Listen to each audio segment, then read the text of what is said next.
A vector A of magnitude 6 newtons has a direction of 30 degrees anticlockwise from the positive y direction. Another vector B with a magnitude of 15 newtons has a direction of 180 degrees from the positive x direction. A third vector C has a magnitude of 9 newtons and direction of 45 degrees anticlockwise from the positive x direction. They all start out from the origin of the axes. Find A minus B plus C.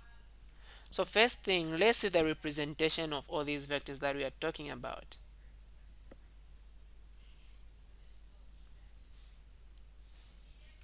So there is the y-axis and there is the x-axis. So we've been told vector A has got a magnitude of 6 newtons and 30 degrees anti-clockwise from the positive y-axis. This is the positive y-axis and we are moving in the anti-clockwise direction. Where are we going? Meaning we are going in this direction. That's the anti-clockwise direction. So the vector should be somewhere here.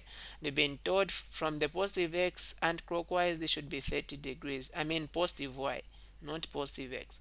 The magnitude is 6 newtons. We've been told this is vector A. Okay, 6 newtons. We've got another vector B with a magnitude of 15 newtons as a direction of 180 from the positive x. Now, this is a positive x, it should make 180 up to that point. That means vector B is here and it has got a magnitude of 15 newtons. And then another vector C has a magnitude of 9 newtons and direction is 45 and clockwise from the positive x direction. This is a positive x-axis. Now in the anti-clockwise direction, meaning we are going in this direction, that is anti-clockwise. So the vector is going to be somewhere here. This is vector C and it has got a magnitude of what? 9 newtons. Okay, we've been told this is 45 degrees anti-clockwise. All right, we've seen all the vectors. Now we need to break these vectors into components. I'm going to put the vector here. I'm going to have its x component and then I'm going to have its y component. So we have got vector A, its x component. We can see where vector A is, it's here. So we need to find the angle relative from the positive x-axis to where the vector is, there. So we are going to add the 30 to 90 to get that angle because this angle here is 90 degrees. So 30 plus 90, that gives us 120. And x component is given by magnitude cos the angle. So that would be 6 cos, the angle here is 120. And that is going to give us negative 3. Y component is magnitude sin the angle, it is 120. That will give us about 5.196. And this makes sense because x in this quadrant is supposed to be negative but y is supposed to be positive.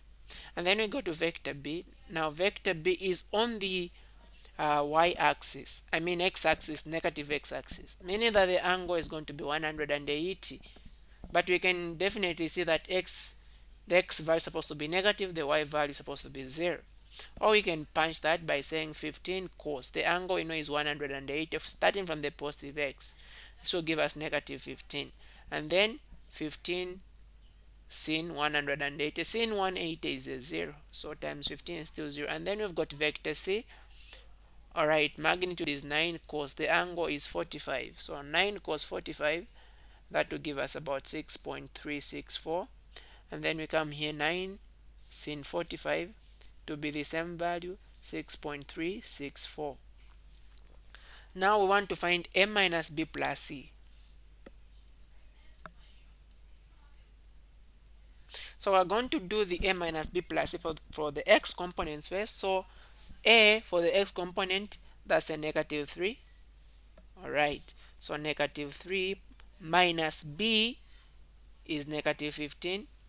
And then plus c, which is 6.364, and this will give us approximately 18.364.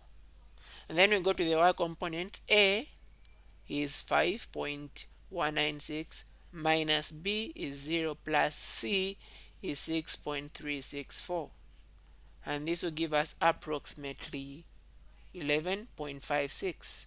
So to be able to find a minus b plus c, so therefore a minus b plus c We'll just get the components, square and square root.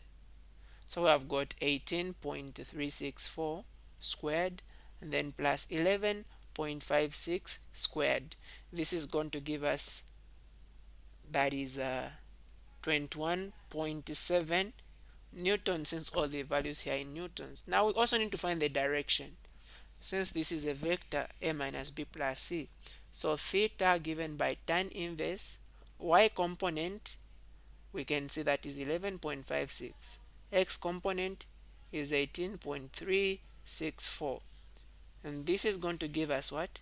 This is going to give us about 32.19 degrees.